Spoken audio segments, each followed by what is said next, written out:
पादुका पीठ आम आड़े भाषण बाजी करवा ना साधु संत मेला पुरुणा हाट ग्राम पुरुणा हाट महानदी घाट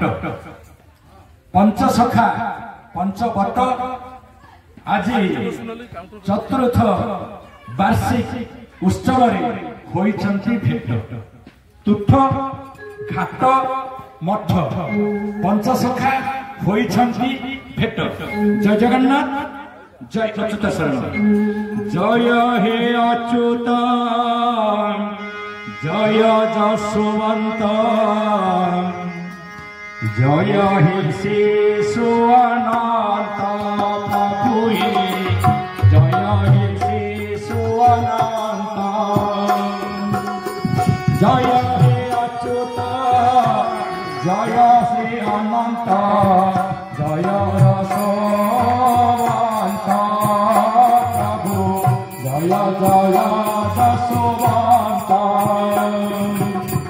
जय जगन्नाथ जय बलराम जय जय कल्की राम प्रभु जय जय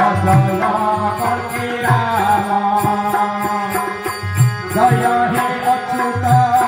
जय जसवंत जय जय श्री अनंत जय जगन्नाथ जय जगन्नाथ जय जय बलराम प्रभु जय जय बलराम जय जगन्नाथ जय जगन्नाथ जय जय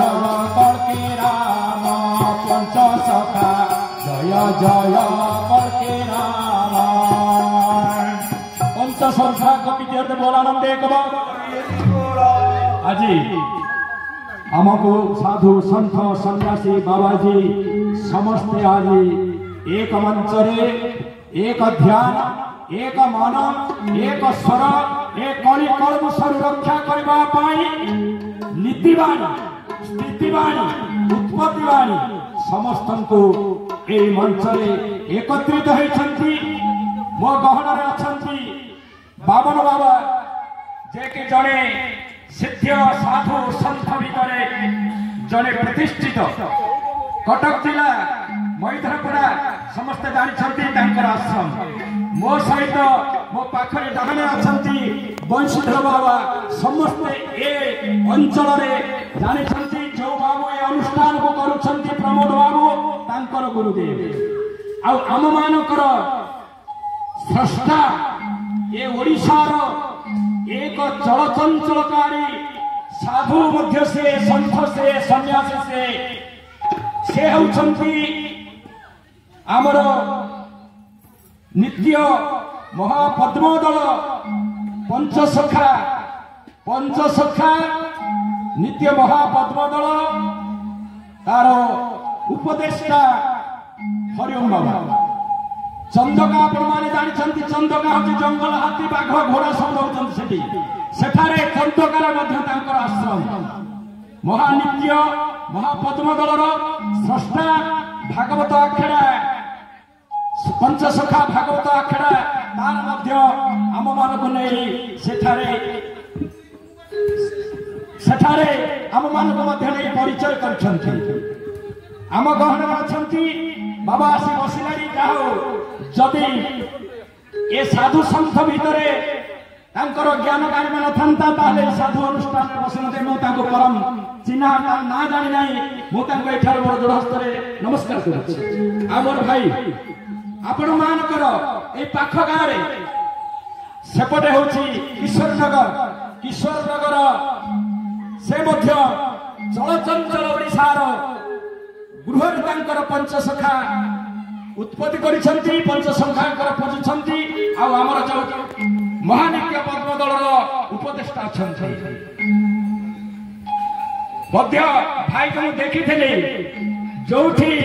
चलचंचल सृष्टि कर महापुरुष अच्युतानंद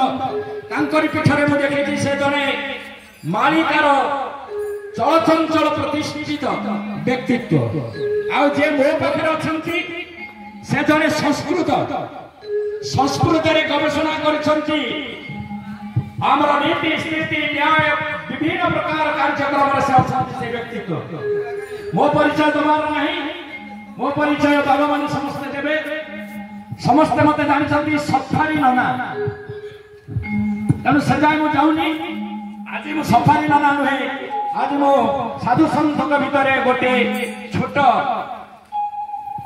मु मनुष्य कहि परिबि नाही मानव कहि परिबि नाही नर कहि परिबि नाही लोक लिखिछंती महापुरुष माने मारे लिखिछंती ओना हुलने बोलते सर्वे हो इपे एकोकार नथिव वेदर विचार गोविंद गोविंद गोविंद पदुगड़ुचे मकरंद आज यही स्थान जहाँ देखुची ए ग्राम महानदी तटस्थित समस्ते एककार होती एठी समस्ते एक है कि गोटे भाईर संतान गोटे मार संतान कहीं आज ये अनुष्ठान चलती प्रबंध बाबूंकर एवं तांको ग्रामवासींकर तरफ सही भाव आज आम से अच्युतंकर पंचसखांकर नीति